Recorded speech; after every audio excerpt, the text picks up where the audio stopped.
Hello and welcome to 100% maths. हम कर रहे हैं क्लास 12th के लिए chapter number 4 that is determinants. तो इस वीडियो में हम कवर करेंगे मिसलेनियस एक्सरसाइज के लास्ट क्वेश्चंस और करेंगे इस चैप्टर को कंप्लीट। ठीक है, तो लास्ट वीडियो से हम कर रहे थे miscellaneous exercise on chapter number 4। उन सभी वीडियोज़ के लिंक्स आप लोगों को डिस्क्रिप्शन बॉक्स में मिल जाएंगे। तो आज की वीडियो में जो क्वेश्चंस मैं कवर करने जा रही हूँ these are very very important from exam point of view. तो इनको हमने इजीली कैसे सॉल्व करना है स्टेप बाय स्टेप सारा बताऊंगी इस वीडियो में। सो वीडियो को एंड तक ज़रूर देखिएगा। आइए वीडियो स्टार्ट करते हैं। तो स्टार्ट करते हैं अपनी video with the question number 16। यहाँ पर हमें सिस्टम ऑफ इक्वेशंस को सॉल्व करना है, बट यहाँ पर जो वेरिएबल्स हैं वो कहाँ पर हैं, डिनोमिनेटर में। पहले इनको हटाकर न्यूमरेटर में डालना पड़ेगा जैसे हम क्लास 10th में करते थे। तो लेट करेंगे 1/x को कोई भी अल्फ़ाबेट सपोज कर सकते हो, a सपोज कर लिया, 1/y को b सपोज कर लिया और 1/z को c सपोज कर लिया। आप p q r भी ले सकते हो, कोई भी अल्फ़ाबेट्स ले सकते हो। ठीक है, अब ये जो 2/x है इसका मतलब क्या है, 2 × 1/x यानी कि 2a। ठीक है, plus 3b plus 10c is equal to 4। Simple में टर्न हो गई equation.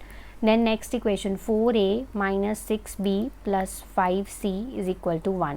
Then 6a plus 9b minus 20c is equals to 2।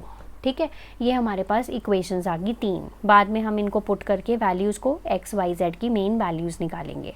तो सबसे पहले यहाँ पर A मैट्रिक्स बन गई 2 3 10। कफिशेंट्स लिखने हमने A B C के। ठीक है, सो 4 माइनस 6 5 देन 6 9 एंड माइनस 20। ठीक है, B मैट्रिक्स क्या होगी आपके पास जो राइट हैंड साइड में है 4 1 2। ठीक है, और X मैट्रिक्स आ गई आपके पास A B C, जो भी आपके अल्फ़ाबेट्स हैं यहाँ पर A B C है, वेरिएबल्स हैं, तो ये वाले ले लेने हैं आपने। ठीक है, अब सबसे पहले चेक करेंगे डिटर्मिनेंट ऑफ A। इसको मैं रो R1 के साथ ही एक्सपैंड कर रही हूँ। इसको +1 के साथ मल्टीप्लाई, -1 के साथ, +1 के साथ मल्टीप्लाई, क्योंकि रो R1 के एलिमेंट्स होते हैं A11 A12 एंड A13। इसके सफिक्स को ऐड करके हमारे पास जो नंबर बनता है वो इवन होता है। सो इवन जब हो तो +1 से मल्टीप्लाई, ऑड जब हो तो -1 से मल्टीप्लाई। सफिक्सेस को ऐड करके देख लेना है आपने। ठीक है, ये आपको मैंने पिछली वीडियोस में बता रखा है। सो फर्स्ट एलिमेंट है 2, इसको 1 से मल्टीप्लाई करेंगे। फर्स्ट रो में है, फर्स्ट कॉलम में है, बाकी को लिखेंगे डिटर्मिनेंट के अंदर। ठीक है, सेकंड एलिमेंट है 3, इसको -1 के साथ मल्टीप्लाई। फर्स्ट रो में है, सेकंड कॉलम में है, इसको छोड़ के बाकी सारा हम डिटर्मिनेंट के अंदर लिखेंगे। ठीक है, देन थर्ड एलिमेंट है 10, इसको 1 से मल्टीप्लाई करेंगे। फर्स्ट रो में है, थर्ड कॉलम में है, इसको छोड़ के बाकी को लिखेंगे डिटर्मिनेंट के अंदर। ठीक है, राइट। अब यहाँ पर इसको सॉल्व कर लो। 2 × -6 × -20 दैट इज़ 120 -45। ठीक है, माइनस का 3, 4 × 20 माइनस का 80, देन माइनस का 30। ठीक है, प्लस 10 × 4 9 36। ठीक है, प्लस 36। ठीक है, ये आ गया 2 × 120 -45, ये आ गया 75। राइट, 75 -3 माइनस का 110 प्लस 10 × 72।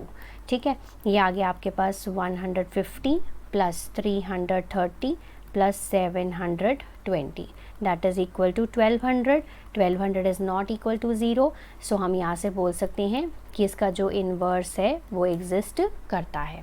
ठीक है, अब इन्वर्स एग्जिस्ट करता है। अब क्या निकालना होता है, हमें एडजॉइंट A निकालना होता है। A इन्वर्स क्या होता है, 1 determinant of A into adjoint of A, है ना। हमारे पास क्या आ गया, डिटर्मिनेंट आ गया। अब एडजॉइंट निकालेंगे हम इसका। ठीक है, अब ये हम मैट्रिक्स को वहाँ ले जाते हैं नेक्स्ट पेज पे। ठीक है, तो हमारी A मैट्रिक्स है यहाँ पर 2 3 10 4 -6 5 6 9 माइनस का 20। ठीक है, तो हम निकालेंगे माइनर्स एंड कोफैक्टर्स और फिर एडजॉइंट A लिखेंगे मैट्रिक्स उसकी। ठीक है, तो M11 कैसे निकालेंगे, फर्स्ट रो में है, फर्स्ट कॉलम में, इसको छोड़ के बाकी का सॉल्व करिए। 120 minus 45 that is equal to 75। ठीक है, then first row second column में है, 420 -80। ठीक है, then -30 equals to -110। First row third column में है, 4 9 36 प्लस 36 इक्वल्स टू 72। ठीक है, ये सॉल्व हो गया। M21 second row first element 320 -60 then minus का 90 माइनस का 150, ठीक है। Then second row second element 2 × -20 minus का 40 माइनस का 60 माइनस का 100 हो गया। Then second row third element 2 9s 18, ठीक है, 18 - 18 दैट इज़ इक्वल टू 0। अब ये हो गया, सेकेंड रो भी ख़त्म हो गई। देन थर्ड रो का फर्स्ट एलिमेंट 3 5s 15, ठीक है, minus minus plus 60 that is equal to 75। Then से third row second element 5 2s 10, ठीक है, -40 that is equal to minus का 30। Then third row third element, इसका डिटर्मिनेंट सॉल्व करो, 2 - 6 12 हो गया, ठीक है, -12 दैट इज़ -24। अब यहाँ पर को फैक्टर्स के आगे मैंने +1 -1 लगा रखे हैं अकॉर्डिंग टू सफिक्सेस, ठीक है। तो यहाँ पर 75 -110 72 150 माइनस का 150 माइनस का 100 0 75 माइनस का 30 माइनस का 24, ठीक है। ये हो गया 75, ये हो गया 110 72 150 माइनस का 100 0 75 माइनस का 30 सॉरी प्लस का हो जाएगा और माइनस का 24, ठीक है। सो एडजॉइंट ए की जो मैट्रिक्स बन गई वो क्या बन गई, ये पहली रो होती है हमारी, तो पहली कॉलम की तरह लिखेंगे इसको 75 110 72। देन सेकेंड रो को सेकेंड कॉलम की तरह 150 100 एंड 0 एंड थर्ड रो को थर्ड कॉलम की तरह 75 30 एंड -24, ठीक है। सो हम नट शेल में लिखेंगे कि ए इन्वर्स क्या आ गया हमारे पास यहाँ पर 1 अपॉन डिटर्मिनेंट यानी कि 1200, ये आ गया 75 150 75 110 माइनस का 100 30 72 0 माइनस का 24, ठीक है, राइट। ये आ गया हमारे पास। अब हमने क्या निकालना है, मेन एक्स वाई जेड की वैल्यूज़ निकालनी है, बट उससे पहले हमारी ए बी सी की वैल्यूज़ निकलेंगी। तो हम कैसे निकालते हैं, मैट्रिक्स मेथड से, ये हमने पिछली वीडियोस में डिस्कस किया गया है। x is equal to A inverse into B, ऐसे ही निकालते हैं। तो x क्या है हमारी मैट्रिक्स ए बी सी, ठीक है। ए इनवर्स क्या है, अभी हमने निकाला 1/1200 और ये सारी मैट्रिक्स लिखेंगे साथ में 75 150 75 देन 110 -100 30, ठीक है, 72 0 माइनस का 24, ठीक है। और बी मैट्रिक्स आपके पास है 4 1 2, ठीक है, वो हमने पीछे लिखी थी, ठीक है। अब यहाँ पर ए बी सी, राइट। अब क्या करेंगे, पहले इनको हम ये वाली मैट्रिक्स को इस मैट्रिक्स के साथ मल्टीप्लाई कर लेते हैं 1/1200। तो हमारा first row with this column 75 4s 300 150 1s 150 75 2s 150, ठीक है। 110 इंटू 4 440 देन माइनस का 100 देन प्लस का 60, ठीक है। Then 72 into 4 288 then plus 0 minus 48, ठीक है। यहाँ सॉल्व हो गया। एक्स मैट्रिक्स लिखो ए बी सी, ठीक है, इज इक्वल टू 1/1200। अब अंदर 300 प्लस 300 ये हो गया 600, 440 प्लस 60 500 माइनस 400 रह गया, देन 288 माइनस 48 ये रह गया हमारे पास 240, ठीक है। अब 1/1200 को अंदर सबके साथ मल्टीप्लाई कर दो तो ये हो जाएगा 600/1200, ये हो गया 400/1200 और लास्ट वाला आ गया 240/1200, ठीक है, ए बी सी। तो हमारे पास नट शेल में ए बी सी के सामने आ रहा है हमारे पास दैट इज़ 1/2 सॉरी 1/2 1/3 देन 1/5 यही आ रहा है आपके पास, ठीक है। ये ए बी सी की वैल्यूज़ आ गई, ए की वैल्यू आ गई 1/2, बी की वैल्यू आ गई 1/3, सी की वैल्यू आ गई 1/5, ठीक है। अब हमें तो पर एक्स वाई जेड की वैल्यूज़ चाहिए थी, ठीक है। तो हमने क्या माना था, 1/x को ए माना था, ए की वैल्यू क्या आई है 1/2 आई है, तो करस्पॉन्डिंग x की वैल्यू आ गई 2, ठीक है। ऐसे ही 1/y जो है वो b के इक्वल है, वो 1/3 के इक्वल हो गया, तो y की वैल्यू आ गई 3, और 1/z जो है वो 1/5 के इक्वल है, तो z की वैल्यू आ गई 5, ठीक है। तो ये इस क्वेश्चन का रिक्वायर्ड आंसर है। तो नेक्स्ट मूव करते हैं क्वेश्चन नंबर 18 पे। अब यहाँ पर x, y, z जो है वो नॉन ज़ीरो रियल नंबर्स हैं, तो हमें यहाँ पर इन्वर्स बताना है मैट्रिक्स A का, यानी कि हमें यहाँ पर A इन्वर्स बताना है, that is equal to 1 determinant of A and साथ में एडजॉइंट A, है ना। तो ये मैट्रिक्स गिवन है, तो सबसे पहले हम डिटर्मिनेंट ऑफ A निकाल लेते हैं। तो मैं इसको रो R1 के साथ एक्सपैंड कर रही हूँ, इसको +1 के साथ मल्टीप्लाई, -1 के साथ, -1 के साथ, ठीक है। तो यहाँ पर हमारे पास x पहला एलिमेंट है, +1 के साथ मल्टीप्लाई करेंगे, फर्स्ट रो में है, फर्स्ट कॉलम में है, बाकी को लिखेंगे डिटर्मिनेंट के अंदर, ठीक है। बाकी को सॉल्व करने की ज़रूरत नहीं है क्योंकि हमारा ज़ीरो ही ज़ीरो आ जाएगा, क्योंकि zero into something is zero, तो जो सेकंड और थर्ड वाले को सॉल्व करने की आपको यहाँ पर ज़रूरत नहीं है। तो सीधा आप सॉल्व करेंगे x और इसका डिटर्मिनेंट आप सॉल्व कर लीजिए yz -0, that means x, yz जो है वो क्या है, इसका डिटर्मिनेंट है, ठीक है। अब उसने पहले ही कहा था कि ये नॉन ज़ीरो रियल नंबर्स हैं, दैट मीन्स उनका मल्टीप्लिकेशन भी नॉन ज़ीरो होगा, that is not equal to zero. तो हम यहाँ से बोल सकते हैं कि इसका जो इन्वर्स है वो एग्जिस्ट करता है, ठीक है। अब हमें इन्वर्स निकालने के लिए सिर्फ एक एडजॉइंट A निकालना पड़ेगा, जिसके लिए हमें माइनर्स और कोफैक्टर्स निकालने पड़ते हैं। तो चलिए माइनर्स और कोफैक्टर्स निकाल लेते हैं। तो ये माइनर्स की हमने बना ली टेबल और ये हमने कोफैक्टर्स का। तो M11 निकालेंगे। सो ये डिटर्मिनेंट सॉल्व करो, y into z -0 that is yz। चलिए फर्स्ट रो का second element 0 into Z 0, 0 into 0 0, ठीक है, 0 ही हो गया। देन फर्स्ट रो का third element 0 into 0 0 minus 0 into Y 0 that is equal to 0, ठीक है जी। देन सेकेंड रो का फर्स्ट एलिमेंट ये हो गया 0 इंटू जेड 0, 0 इंटू 0 0, ये भी 0 हो गया। देन सेकेंड रो का second element X Z -0 that is X Z only, ठीक है। सेकेंड रो का third element that is 0, right. Third row का first element that is 0, then third row का सेकेंड एलिमेंट जिसका डिटर्मिनेंट सॉल्व करो that is also 0, third row का third element that is X Y -0 that is X Y, ठीक है। ये हो गया M33, क्लियर।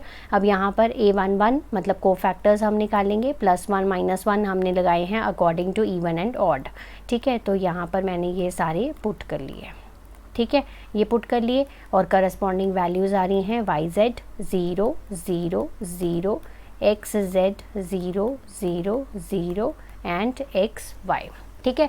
सो अगर हम इसका एडजॉइंट A लिखें तो वो कैसे लिखेंगे, हमारी ये जो A11 A12 A13 है ये फर्स्ट रो होती है, तो इसमें हम कॉलम की तरह लिखेंगे, ठीक है।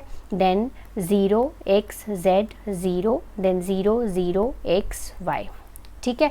अब हमें यहाँ पर ऑप्शंस में यहाँ पर A इन्वर्स बोला गया है, तो A इन्वर्स क्या करेंगे, A inverse is equals to 1 determinant, determinant कितना आया था x y z, ठीक है, और साथ में एडजॉइंट A की मैट्रिक्स लिख देंगे, ठीक है।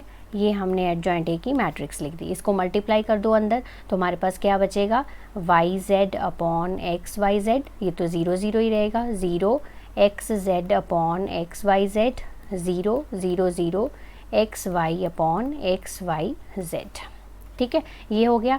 अब यहाँ पर इसका आंसर क्या गया, वाई जेड कैंसिल हो गया, 1 अपॉन एक्स 0 0 0, यहाँ पे x और z कैंसिल हो गया, 1 अपॉन वाई बचा, और यहाँ पर एक्स वाई कैंसिल हो गया, तो 0 0 1 बाई जेड।